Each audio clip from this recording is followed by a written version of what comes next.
Hi, my name is Jeff Quinnell. I'm with the Corps of Engineers, Sacramento District. My day job has me working out at Folsom Dam as a tech lead, but I also volunteer for the Corps of Engineers Urban Search and Rescue Program. With that program, I'm a structures specialist, and with that title comes some very specialized training. The training program that runs out of Moffett Field in Mountain View, California, provides very in-depth, rigorous training that equips and trains these structure specialists to augment teams that FEMA deploys during a disaster. And so with that, we've got a lot of equipment that we use in the process of supporting FEMA. Starting over here, we've got Preston working on the total station. This is normally used as a surveying piece of equipment, but we adapted its use for monitoring buildings. This building behind you is actually a mock building used in training. We just wrapped up Operation Capitol Shield training in here. The last 3 days we've been doing 24-hour operations, working with the 9/11 engineering group along with Virginia and Maryland task forces to train and actually put all of this into practice. And with that, we use these tools. And so with the training that we've gone through with these tools, this particular piece of equipment is very useful to stay outside of a collapse zone while rescue operations are going on, to monitor whether an unsupported wall is moving in a negative way that once it reaches a certain tolerance, we want to sound an alarm and make sure everybody evacuates in case there's a secondary collapse. We have different ships that might come in.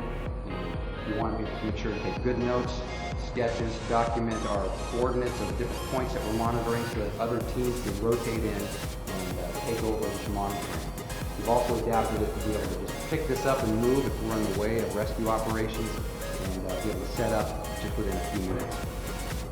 And I might also mention that these different rescue operations that we conduct, we're protecting the rescuers. That's the structure specialist's job. We support them as needed. A lot of times when there's a disaster or a natural or man-made that's heavy structural nature, that's when the structure specialist expertise is needed. And that's when we start deploying all of these different assets and equipment and tools as well.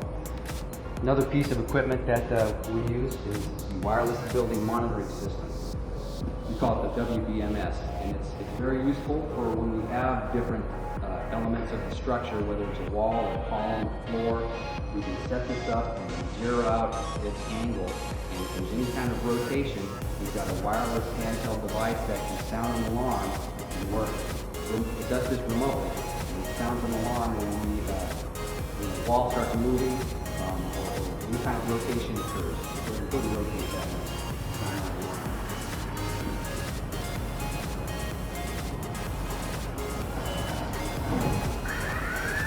So once the tolerance is reached, we can set different tolerances based on the height of the structure, the type of structure. These are all key elements that structural engineers have specialized training and just even in their engineering education. We identify different types of buildings. Here is a timber structure. We've got different types of collapse patterns that would be associated with steel frame structures, masonry, and concrete, you name it. And so there's different types of things that we train for to help identify where potential entries should be made, how to mitigate certain hazards to make those entries into a very unsafe, unstable environment more safe for the rescue efforts. We conduct some shoring, oversee that effort, as well as identifying different routes to get to potential voids where victims may survive. Over here we've got Chris demonstrating the PAPR. This is the Power Air Purified Respirator.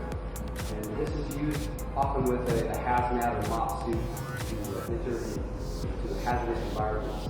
There might be some chemical odors, some spills, things that occur during a disaster, where we need to conduct some of these same exercises or these tasks to identify where the hazards are, where the risks are, and to help rescuers make those safe entries. This is something that we do a whole lot of, but we're prepared and trained to be able to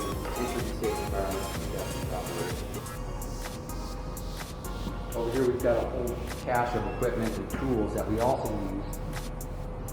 We've got a scope out here. We've also got laser levels. We also have another scope that we can use to augment the equipment that rescue teams typically have to look into small spaces that haven't been breached yet, to search different voids, to help identify victim location and things like that. But our main job is to support the rescue effort and mitigate the hazards to make those environments safe. You can see there's a lot of different tools, a lot of training that goes into that, and on the table that surrounds you, we've got a whole bunch of those tools that we actually carry in our go bag. The structure specialist is trained to be prepared for deployment on 6 hours of notice, and so we typically have one of these big duffels that's our go bag that's ready to go in our closet at all times. Some of these tools are what we carry on our backs when we arrive on a scene to make those assessments, take measurements, and a lot of this, you can imagine, might weigh quite a bit on your back, but we find them very useful. We try to be meticulous with our notes so that we can hand that off to rescue teams and make appropriate rescue mitigated efforts as soundly as possible. And so with that, and this training program that helps prepare us to use all of this and the knowledge of collapsed structures and how to assess and help mitigate those hazards on a collapsed structure, when normally our day job is designing for building structures. That expertise has been very useful. It's a very robust program that helps train and prepare the structure specialists for when disaster calls.